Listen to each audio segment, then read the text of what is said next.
Welcome back. Continuing to modulate, let's look at AOCI, Accumulated Other Comprehensive Income. It sounds like a long, confusing term, and it can be, but we're not going to let it get to you because we're going to clearly go through what AOCI is all about. It takes a separate section on the equity section. It also has a separate statement, the statement of comprehensive income. And it basically is the differentiation between realizable and realized. So we might have the potential that, well, we've got a stock that went up in price or a derivative that is valued more than what we paid for it, but we haven't used it yet. So we can't recognize the profit from that or recognize the benefit from that. But we want to be, as an investor, as much aware of the conditions that are going on with the company. So we're going to want to know about that. So we have unrealized gains and losses. Okay, when the fair value of an asset or liability is different from its book value. Remember, book value is mostly historical cost. Sometimes we have write-downs, we have impairments that we've got to worry about. But overall, it's not the fair market value. We've got a piece of real estate in downtown New York or downtown Florence right now. They've gone up in value a lot in the past decade and a half. And we paid a certain rate and we're depreciating at a certain rate.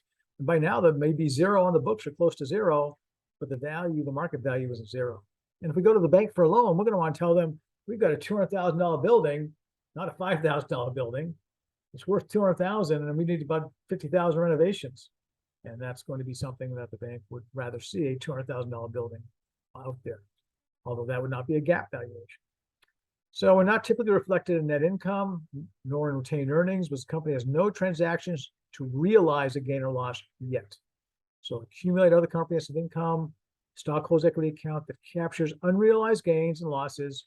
There are certain assets and liabilities that record that and show that on the balance sheet. Unrealized gains and losses are held in AOCI until the related asset is sold and we actually realize the gain or loss. So that's the trick with accumulated other comprehensive income. What are some of the categories? Well, 4 types. We look at foreign currency translation. So we have a variety of translations. We have conglomerates, international companies. They value in a different currency, but they have to translate it to US dollars, put it on our own books here, so that you as an investor can say, oh, I can see where we're doing pretty good over in France or in another country where we might be doing business. Strengthening, weakening US dollar has impact right now, real strong, but it does have impact. Unrealized gains, again, unrealized is the key term, operative term there, gains and losses. We have employee benefit plans, unrealized gains and losses. We have investment in pensions. Those pension liabilities are also reported. But what happens if those investments do better than we expect or worse than we expect? Well, our pension costs in theory are going to rise. And again, you want to be aware of that as we go. We have marketable securities, unrealized gains and losses. We haven't sold them yet, but they're marketable. Fair value of debt securities, different from costs. The unrealized gains and losses are included in AOCI. And there was a new modification in 2018. Unrealized gains or losses on equity securities are not included in AOCI. So they're recorded in net income. So if we have marketable securities, and there's different types of categorization, but if you get some Apple stock and it goes up in value, it's a marketable security, you're actually going to put it on your books, not a historical cost, but at the market value. And being at the market value, if you have a gain, that's going straight to net income, not to comprehensive income. And then we have unrealized gains and losses on derivatives and hedges. We're not going to do a deep dive on derivatives in this course, but if you're aware of those are just options that companies use. We'll talk a little bit more about that shortly. All right, so reconciliation, beginning and end, foreign currency, gain or loss on securities, employee benefit plans, and hedges, derivatives. And we have a total AOCI and a bottom line. It could be positive, it could be a negative. You always know if you're on your comprehensive income statement, if it starts with net income, not starts with sales revenue. If you're starting with net income, you know it's not an income statement. You know, in this case, it would be the statement of comprehensive income.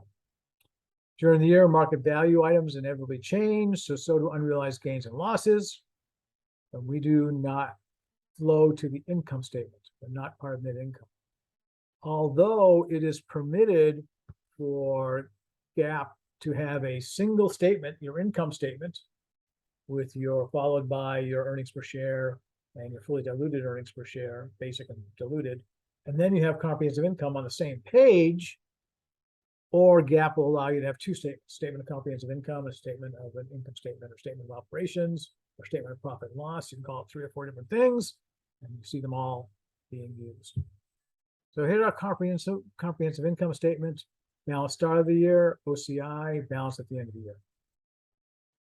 So that's what's going on. Again, it starts with net income, and then we have adjustments to see where we're going. And this is just an example right here. We have our statement of comprehensive income. As I said, starts with net income or net earnings. Other income or loss, net of tax, foreign currency translation, securities, employee benefits, derivatives and hedges, other comprehensive income or loss. There's some other things that can flow. And then finally, comprehensive income bottom line. That's what shows. So that gives you an idea of AOCI, and just realizing it's a specialized form of things that you're going to recognize, but you have not yet realized. That's the differentiation. Thank you for listening. We'll go ahead and next section coming to you soon.